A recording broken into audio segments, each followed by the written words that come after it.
Hi, my name's Russell Holden, and we've looked at a number of our cars from the very dawn of the veteran era. Today we're going to look at something different from the very sunset of the veteran era. This is our 1918 Cadillac 7-passenger touring car. It is very unique in the fact that it is the only surviving original Australian delivery 1918 Cadillac. It was shipped to Australia on the 14th of February 1918 to John Regar Motors in Sydney, and has always been a New South Wales car. It is very unique because it is somewhat different to the American Cadillacs because it was shipped to Australia as chassis only, and that became very common practice in later years, but this was one of the first cars that Cadillac shipped factory with chassis only. And they did that because of the fact that in 1917 Australia had imposed a 100% tariff on a full body car coming from a non-Commonwealth country like the United States.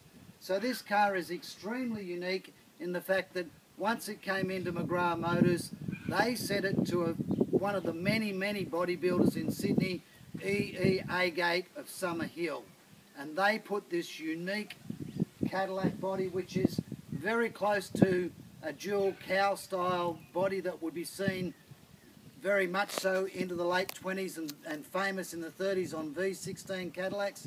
And this particular model has a dual windscreen, so it is very unusual, it is extremely rare, and a very desirable veteran car. Now, as most people would know, Cadillac were the first to successfully mass-produce the V8. So this is a V8 Cadillac.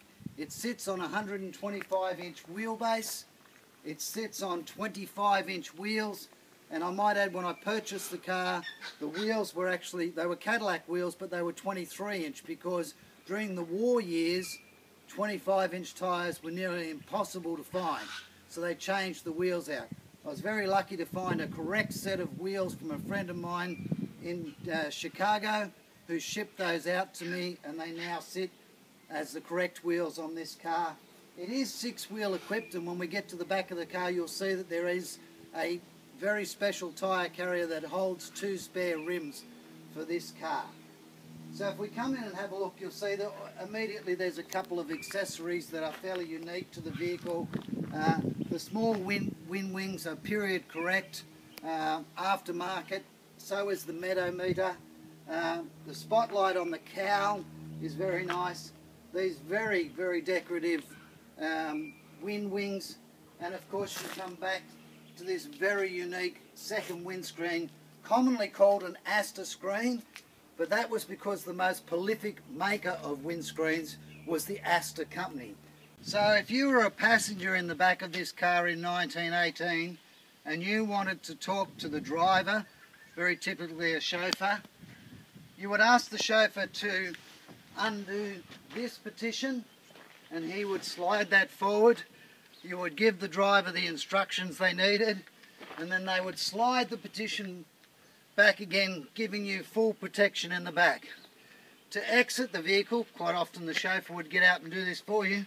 They would fold the screen in, and you would be able to exit the vehicle. In the event that you didn't want the screen there, you would undo these nuts, one on each side, and the screen folds totally away. You screw those down and it locks the screen in the down position. Now, if you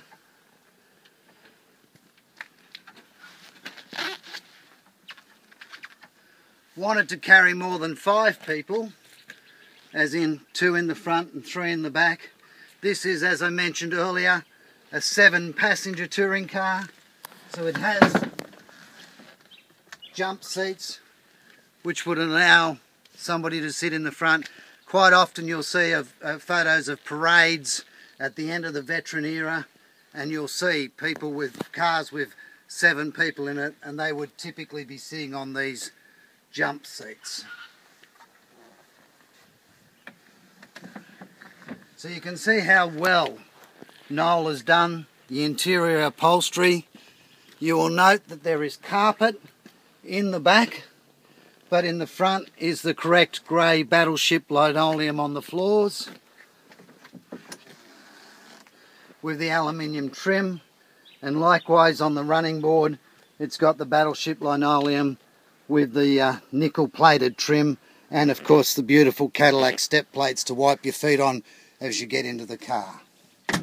This angle shows you very nicely the beautiful lines of the hood, and Noel Adams didn't do the hood. The hood is actually credited to Alan Miller from Sydney, who's done a very nice job of getting the shape absolutely perfect in what is a fairly difficult hood, because being 7-passenger it's quite big. It's commonly what is referred to as a two-man top, because it basically takes two people to fold it down. And we'll fold it down in a couple of minutes. It also gives you a very clear view of how proportioned the spare tyres look on the back. The BF Goodrich dog bone patterns are period correct. When I purchased these 6 white tyres, they were the last 6 tyres that were available in America. I actually tried to order another set a couple of weeks ago and they are no longer available. So the tyres themselves, being period correct, are fairly unique. They're available in black wool, just not in the white wools.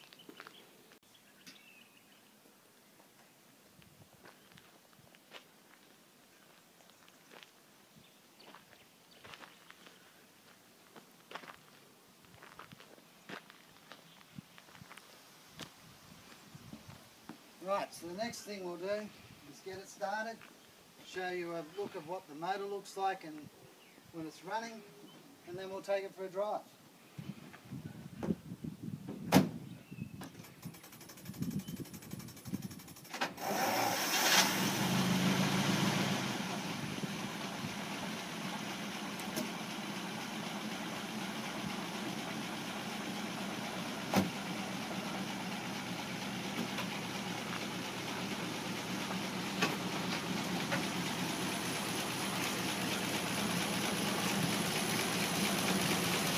So this is the famous Cadillac V8. We're very lucky that it's got all of its original components, original carburetor, which is very hard to find. The only thing that is not original on this car is the water pumps. They've been remanufactured. In my opinion, they probably put a little bit too much water through the motor, but they certainly keep it cool. So you'll note the oil can on the firewall, which was an original accessory. So anyway, as I say, let's take it for a drive.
So there you are, 1918 Cadillac, very rare vehicle from the sunset of the veteran era. Thank you.